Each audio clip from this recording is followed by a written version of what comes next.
Beefs have been an established thing since cavemen walked this earth. If a caveman took another caveman's stick, a beef was established and tribes fought for thousands of years. And for the year of 2024, I think we can't deny that this was the year of beefs. The amount of beefs that happened this year probably won't happen again until the next 100 years. And who else to start with other than the total initiative relative to what we can do with more border patrol and more asylum officers. President Trump? I really don't know what he said at the end of that sentence. I don't think he knows what he said either. Look. Now. Election season is over and all, thank God. But looking back at this, I swear, I've never seen two politicians that hated each other so much like Trump and Biden do. And I don't think we'll get another politician beef like these two ever. I think Trump changed the politician game by calling anyone who's against him a random bad nickname. Sleepy Joe, Crooked Joe, Lion Kamala. Meanwhile, Biden's called Trump every terrible nickname he could think of. Clown, liar, loser. He even wants to get freaky with him. But I'm serious. These are the kind of guys you like to smack in the ass. Hey, yo, what the fuck? Honestly, the reason I think this election was so serious for people is because these were beefing like boxers do. I didn't even know politicians hated each other this much until these two. They made it so personal, it sounded like the world was gonna end at the end of this whole thing. People acted like this was the first election and last election ever and we never had elections before this. And yes, you can replace Biden with Kamala, same thing, but they both literally said if you vote for the other side, you're voting against the American people. So who's really for the American people if both of y'all are saying it? Like, this really makes no sense. Someone's gotta be lying here. I honestly think at the end of the day, all these politicians are secretly friends. Because if you even look back at in 2016 when Trump and Hillary were going against each other, there's like multiple videos of Trump saying Hillary Clinton's a great person and a terrific woman. He even invited her to his wedding back in the day. But as soon as he started running, it was GG's to all that history. It's crazy how they both called each other out on their main flaws too. Trump calling Biden mentally unfit, Biden calling Trump morally unfit, and if we're being honest, they're both right in their ways to a certain extent. It takes this man Biden all his might to put together a fraction of a sentence. And Trump got like 10 new scandals every day, bro. Their beef was so serious that Biden basically reversed all the changes Trump made as soon as he got in office. He made over 14 plus changes to Trump's signed in law policies. And the one change that probably got him the most mad is he halted the building of the border wall. If there's only one reason that he hates him, that'll be the one. To me, the American political system is so stupid because now that Trump's elected, he's just gonna put the old policies back in. So like nothing is really permanent for real. We just go back and forth for something we'll never all universally agree that we like. And ever since Kamala started running instead of Joe, it seems like they've started to become friends. This man Biden was smiling and giggling in every picture with Trump. I thought you were supposed to hate him, dog. What happened? You know, maybe the election was just the friends we made along the way. I feel like that's a good assessment. Next, we got Kendrick versus Drake. I don't think anyone knew what this beef was gonna turn into when it first happened. Like, how the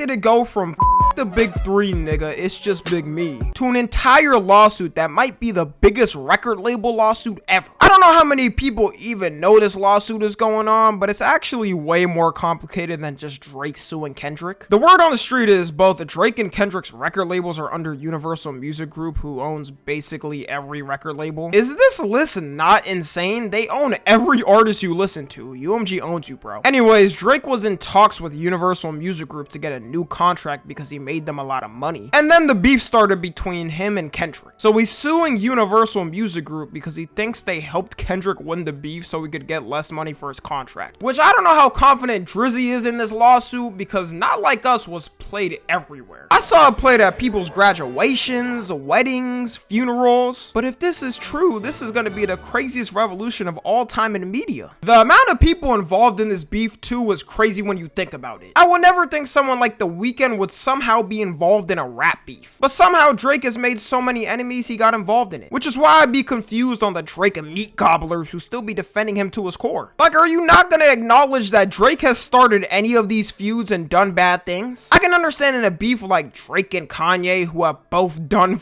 up to each other. But with someone like The Weeknd, Drake literally took half his album, quoted by The Weeknd himself, and used it for Take Care, which is supposed to be Drake's all-time classic. Like, can we even call this a classic anymore if he barely even worked on the album? And then I want the Drake meat gobblers to explain what his point of dissing Serena Williams' husband was for. Yes, if you don't know, Drake dissed Serena Williams' husband, calling him a groupie. Ironic for the that acts like a groupie. The only possibility of why he would diss him was because he was dating her in the past and lost her. So like a jealous ex, he had to spin back and talk on them. And I see people now talking about, is there ever a chance for them to make up and become friends again in the future? Some people think we live in a Disney fairy tale. Like this Kendrick called him a PDF file and Drake called him a white beater. And now Kendrick's about to potentially perform Not Like Us at the Super Bowl, calling him a PDF file in front of the entire world. So I think I could say in no universe will they ever be friends again. Next we got two countries, North Korea versus South Korea. There was a moment in time where instead of just being called North Korea and South Korea, it was called Korea. And both countries actually aren't that old. They separated into their own states in 1948. They should just coexist with each other. They have the same problems. Low birth rates, old people, natural disasters. But only South Korea gave us Samsung, so shout out South Korea for the monitor I'm using to make this video. Everyone lived at peace, of course, until World War II, where the two countries who like to meddle into everyone's business ruined it. Russia and the US. North Korea took Russia and the Soviet Union side, while South Korea took the United States side. And one side was right clearly because I wouldn't have my monitor or washing machines without it. Shout out the USA. But when the countries split between each other, usually they split on peaceful terms and promised to leave each other alone. Yeah, for North Korea and South Korea, it was the complete opposite. They signed a deal to temporarily stop fighting, but not permanently, which is why they're still at war all the time. The amount of stuff each country has done to each other too is petty as hell. I'm not talking about just the missiles they send to each other all the time. They do the littlest just to piss each other off a bit more. You know how when you're arguing with someone and they start mocking you just to be a nuisance? That's North and South Korea all the time. South Korea has speakers facing North Korea to blast propaganda at its citizens, which is things like news about how bad North Korea really is, messages towards the soldiers telling them to switch sides, and K-pop music. I say propaganda lightly because what North Korea considers propaganda is just freedom. But for some reason, Kim really hates K-pop music. He executed one of his citizens for being caught listening to it, and anyone that does can also be executed. It's an official law there that if you're caught with any South Korean media, you face heavy penalties. And heavy penalties is probably the luckiest thing you could get. They never even watched Squid Game. They don't know the second season is coming out. That must suck. South Korea also sends balloons of things that are propaganda, like anti-regime leaflets. They get so petty though that they send USBs with South Korean dramas trying to get people from there to watch it. I can't tell if this is a good or bad thing, because maybe it's good to try and show them their media and have them realize North Korean movies are dog shit. But at the same time, if they get caught with it, they definitely getting publicly executed. So maybe that isn't the best plan from South Korea. They also send dollar bills into North Korea, which I really don't think will do anything. South Korea also set up a huge Christmas tree near the North Korean border so it's visible to the people there. Because, you know, North Korea doesn't have Christmas there, or... Actually, does North Korea have any holidays? Oh, they have a Mother's Day. Well, that's wholesome. But 2 days later is Missile Industry Day. An entire day dedicated to a missile they launched. Seems wholesome enough to put next to Mother's Day. Eventually, South Korea took down the Christmas tree because North Korea called it psychological warfare. The funniest one to me, though, is North Korea made up lies about the former South Korean president and said things like he's a cannibal. Kim must think his citizens lack common sense, because what world leader that's a cannibal would get elected in any society? Even the brainwashed North Korean citizens aren't that brainwashed. Next, we got Michael Jackson versus Sony. Now, you've all probably heard about this beef by now, or the rumor that Sony was the one to Michael Jackson. Michael was walking around with signs all the time on Sony and its CEO. And this all started when Michael signed a deal with Sony in the 90s. He owned half of Sony's catalog, which is insane because Sony owns so much music. We're talking like thousands of songs, including the Beatles catalog. And when his album Invincible came out in 2001, he accused them of not promoting his album good to lower his value in the company. So he then went on a public rant on the CEO and saying he was racist and the devil. That was something never before seen because people just got cucked by their record labels and could do nothing about it. Before social media, if you didn't have a record label pushing your music, there was an 100% chance you weren't gonna make it. So they could do anything to you and you just had to take it. Nowadays, it's a little better, but to be honest, it's still pretty ass. How many artists do you know that are complaining about their record label constantly? And someone of Michael Jackson's power doing this, when you think of it, was insane at the time. You can go to any remote village and the one music artist they'll know no matter what is Michael Jackson. You have one of the biggest names in humanity on your company. That's gotta hurt. I know Sony's executive team were sweating bullets every time Michael went to talk bad on their names. When Michael Jackson died years later though, Sony went ahead and got full ownership of his catalog anyways. The exact thing he didn't want to happen. People think companies like Amazon and Apple are bloodthirsty, but these music companies are the devil reincarnated. If they want something done, they can get it done. Which is why people say Sony gave MJ the farewell to his life. What's the chances of them feuding over this for years and them getting what they wanted after he died? I'm no conspiracy theorist.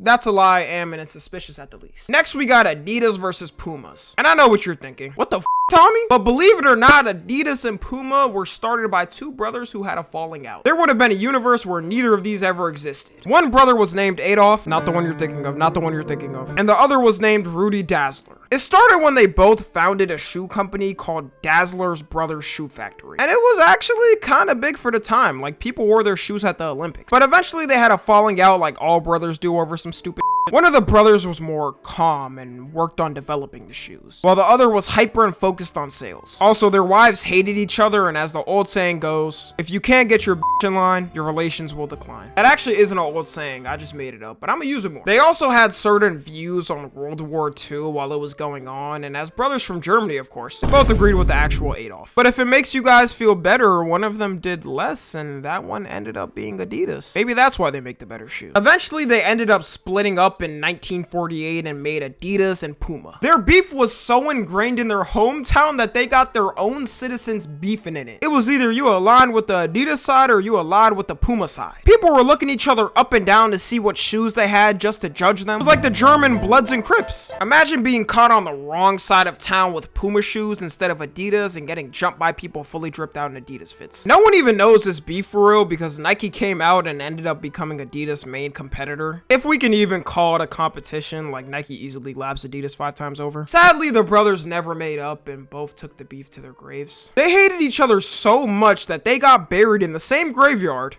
but on opposite sides. Both of y'all are dead, man. Does it matter where you're buried? And last, we got Bill Gates versus Steve Jobs. Two of the biggest tech leaders in the world beefing is not a surprise at all, especially when you know how wild of a man Steve Jobs was. He was the Kanye of technology, pretty much. Steve Jobs and Bill Gates liked each other at first though. Microsoft created software for one of Apple's old computers back in the day, but when Microsoft released Windows, Steve Jobs started spazzing out that they stole his designs. He might have been tripping because I think anyone can tell the difference between a Windows computer and a Mac. But then Bill Gates said they both stole it from another company anyway, so it doesn't matter. Which isn't that crazy of a philosophy. They're both assholes for doing it. Apple even ran an ad campaign against Windows, making fun of it, saying it's slow and bad in commercials. But I've had a MacBook before, and I can tell you, that color wheel scroll will make any lose his mind. Apple, you're no better. A slow MacBook will have you taking 5 minutes to load up a browser. They both made fun of each other all the time. Steve Jobs would call Bill Gates uncreative, and Bill Gates would say Steve Jobs doesn't know anything about technology. Steve Jobs liked how Apple made its computer hardware and software, while Bill Gates liked how Microsoft created software that could be universally used. In the short term, Steve Jobs was right. You used to be him if you had a MacBook. But in the long term, yeah, Windows completely on Mac. It's not even close. At least this story has a somewhat happy ending because they made up after years of beefing. And when Steve Jobs passed away, Bill Gates gave him his flowers. Both of them are still terrible people though. Like Steve Jobs abandoned his kid and never paid child support while his ex-wife was paycheck to paycheck, and he was a multi-millionaire. Bill Gates, as we all know, sure loved to fly to that island. But you know what? Shout out to both of them. I'm using a Windows computer to make this video and I do have an iPhone, so thanks, guys. That's all, everyone. Let me know if I missed anybody in the comments. Follow me on Twitter, Instagram, and TikTok. As always, I love you guys consensually. And until next time, I'm out.